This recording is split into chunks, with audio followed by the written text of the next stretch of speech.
morning, this is Babatunde with Pennystocking 100 to 1000. Welcome back to the series where we take a fresh account on Webull starting with just $100 and show you the journey it takes to grow that $100 into $1,000 over time. And we're back. Today is May 31st, 2019. Markets are red, and happy Friday. I have a very important lesson for you today, so I hope you will stick around for that because it might be a little bit lengthy. It might be a little long. So last time we left off, we were in BYND, and it was just an overnight play from Thursday after hours into Friday, and didn't really make any money on it because I just did not trust it. The stock itself did actually end up going from it ended up going to $1.04 by the end of the day. We got in at $97.99 a share. We sold it at $98.10, so roughly break even, because we just did not like the price action in the pre-market, and that's fine. It's not a big deal. It's just an overnight play. We didn't use a day trade or anything, so I'll take a break even. Again, it did go to 104 at the end of the day, and that's fine. Like I said, we got out at $98.10, so we just, like in the pre-market right before the open, it did get up to $100, and I could have just sold there, but I kind of wanted to wait for a little bit more strength into that 100 to see maybe we can get 101, 102.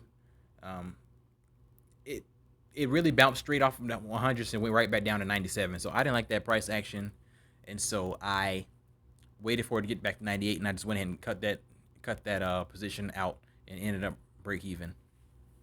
I have to remember that this is not a penny stock, and I'm trading it like I would trade a penny stock. I'm trading it very safe, and you really don't have to all that much because this is not a pump and dump like everything else. I mean, to an extent, this is a pump and dump because this company is not really valued at $100 if you ask me and everybody else around me, but you know, for some reason it is. So that was that play, and the important lesson I have for you today is going to be about healthy pullbacks versus an unhealthy pullback on the charting. You know, so we are in right now. We are in SBOT. This was kind of it was up yesterday. It was up Thursday and after hours. Went from like $1.20 to like $1.50 in the after hours. So that was a strong move. And then on the next to the pre-market, it got to about $1.80 ish.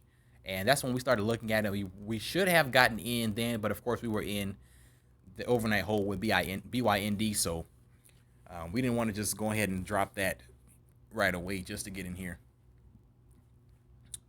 So that sucks. So we missed that opportunity to get in for, you know, cheap shares. So right now we're down 13% on that, and we got in at $2.20 a share. The high for the day was 260. So that was the high, and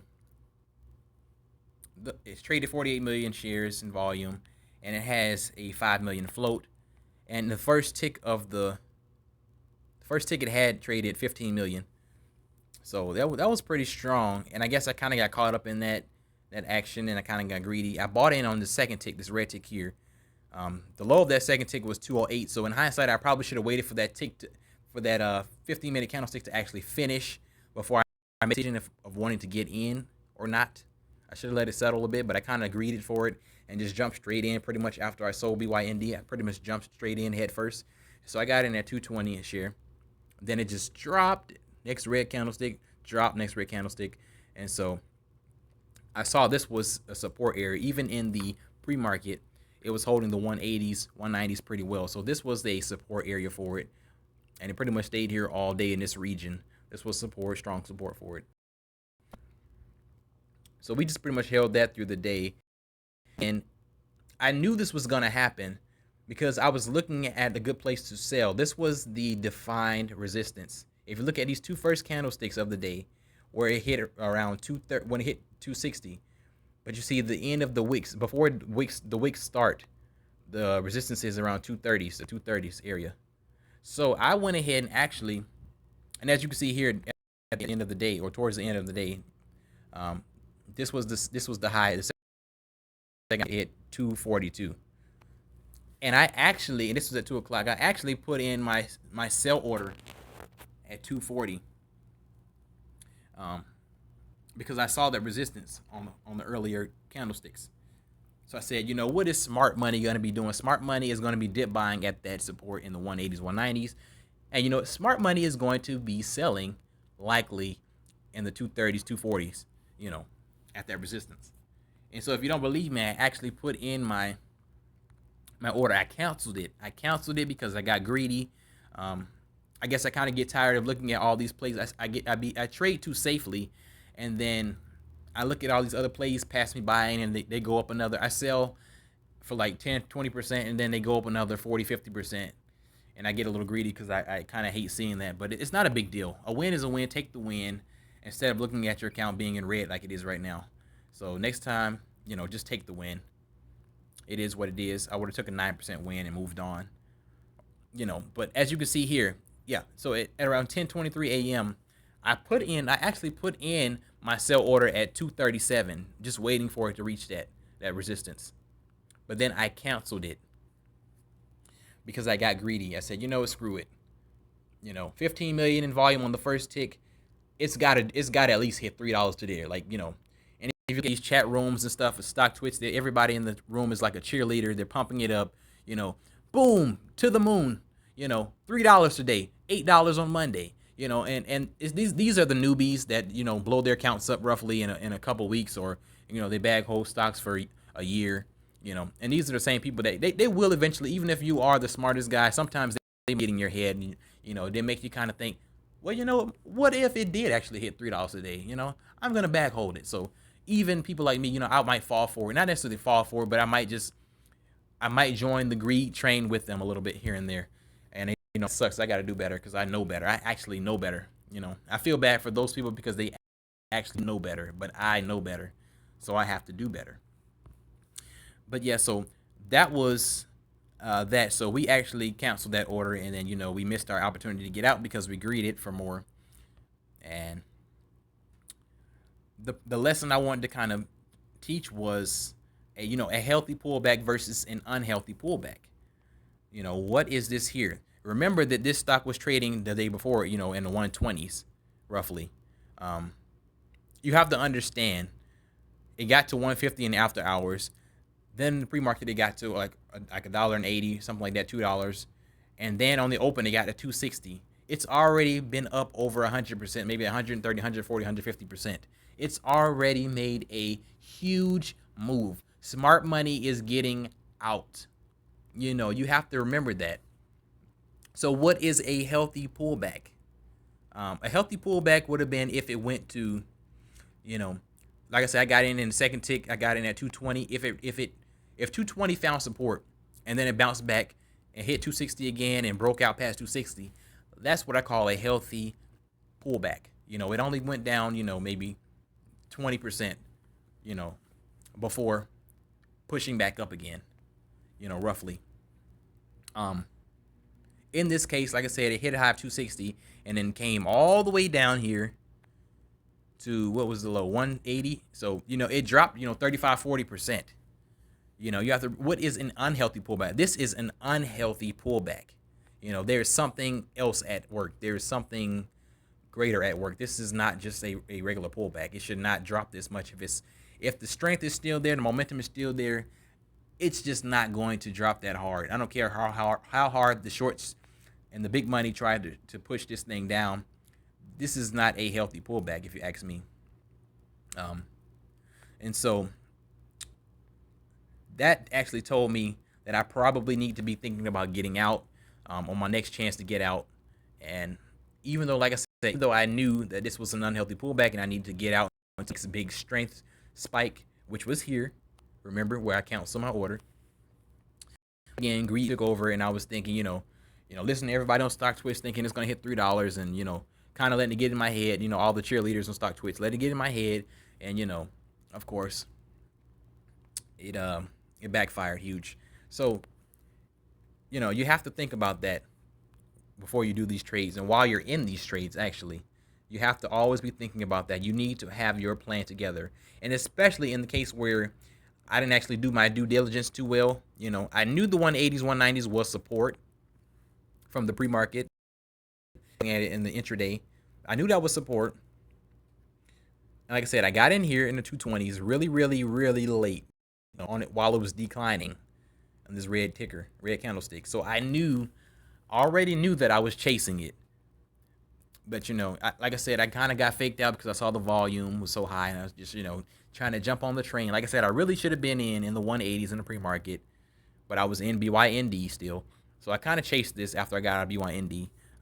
So I really already had a very, very high entry, so that was already a means for trying to get out, rather early, rather soon, instead of waiting, because you have to understand that this moved back down to 180. This is smart money. Smart money shorted at the 260.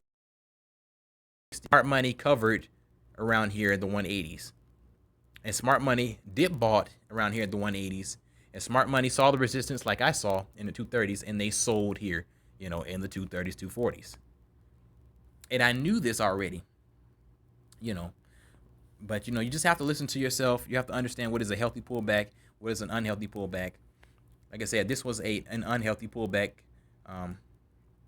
It just dropped too far too soon. There was still strength. There would not be an unhealthy pullback like this. This was too far down, roughly down 35-40%, in a matter of less than an hour, pretty much. So unhealthy pullback. And even if you look at something like another example, it could be ELTK, from earlier this week. Another huge runner, very, very huge runner actually. So ELTK was in the $1 region before it ran up, nearly 1,000% in a few days. Because it ran up to $11 on Thursday and Friday. So you see it here on Thursday, 11:50. Then it closes, around $8. And then, so that was that's what you would call a healthy pullback. It's only down, maybe 30-something% while it's already been up 1,000%. That's more of a healthy pullback. This is where people are looking to possibly get in for a re-entry. You would be foolish to short this, at this point, because you just don't know where it's going to go. This is a healthy pullback. And market on that Friday morning, you could have got in because people got some cheap shares at around $6 a share Friday morning. It dropped even below the $8 to $6. That was just because it just wasn't not much volume in the pre-market. So, people were able to get their they were able to get the sellers to meet their bids because it just wasn't much volume. So yeah, that was the healthy pullback, and then it retested that 11 on Friday. And now you might think, what is the pullback looking like now? You can never know for sure, but at the same time, look at this. It's like a stair stepper pattern, down, down, down from 11 all the way down to the 7s. And it's somewhat finding support, but I just do not like that pattern. That pattern is very, very ugly. I would not really be trading that for a dip buy into Monday. It just does not look good to me right now. This is what I would call an unhealthy pullback. You might say, well, it has some of the same kind of properties of what it did on Thursday, where it went from 11 back down to 8. The only difference is down to 7. Yes, but the chart just does not look good at all. This is a straight downward pattern, and it can continue to do the same thing on Monday. Down, down, down, down, down, and then up a little bit, then down, down, down, and down. It can do the same thing on Monday, up a little bit, down, down, down, right back to the 5s. It can come right back to the 5s. Support. So, you just have to be careful with that. This is an unhealthy pullback, in my opinion. So a lot going on. I just wanted to kind of share with you what I thought about, healthy pullbacks versus an unhealthy pullback. And what is my plan? Like I said, I am in on SBOT right now. I just decided to go in and hold it because let me just go in and hold it right now until Monday so I don't waste a day trade, since I'm already in deep because I refuse to cut my losses and I refuse to lock in the profit at 237. So I'm just holding this until Monday, We'll see what happens. What I'm expecting is I'm not expecting much at all from this right now. What I am expecting is, if you check this out, the next area of what, like I said, the resistance earlier was in the 230s. The next level of resistance I'm seeing here is actually about right there, about 210-ish, 212, 210-ish. Not exact, but about around that area. That's the next level of resistance I'm looking for.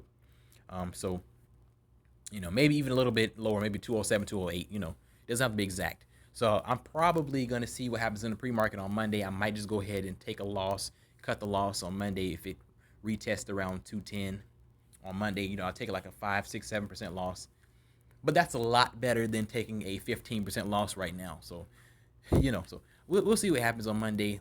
Worst case scenario, I think the next level that I'm looking forward to possibly go back down to would be around the 170s. You can't really see it on this chart because they don't show you pre-market right here. But in the pre-market from that push up earlier, around the 170s will be the next level of like support. So if it finally breaches this support here in the 180s, which is looking pretty weak, looking like it might do that actually on Monday, I'll be looking forward to seeing it touch the 170s. And at that point, that is a very, very, very promising sign of weakness. And I definitely need to be out at that point. I probably take like a 20, 25% loss, which is gonna suck. But, I just have to do it. I put myself in this situation, so I have to get myself out. I'm not going to sit here and wait until it drops back down to the ones again. So we'll see what happens on Monday. And so we just encourage you all to stay motivated, stay inspired, study hard. And I hope you guys really enjoyed this lesson because my throat is hurting right now. I've really been talking for forever, it feels like. Hope you guys learned a lot. There will be more in the future like this. I will be doing more detailed descriptions of things like this. And if you guys have anything else you wanted me to kind of like discuss within reason, dealing with the stocks, then I will definitely help you out. So just let me know. But eventually, if you study hard, penny stocks will reward you. Thank you.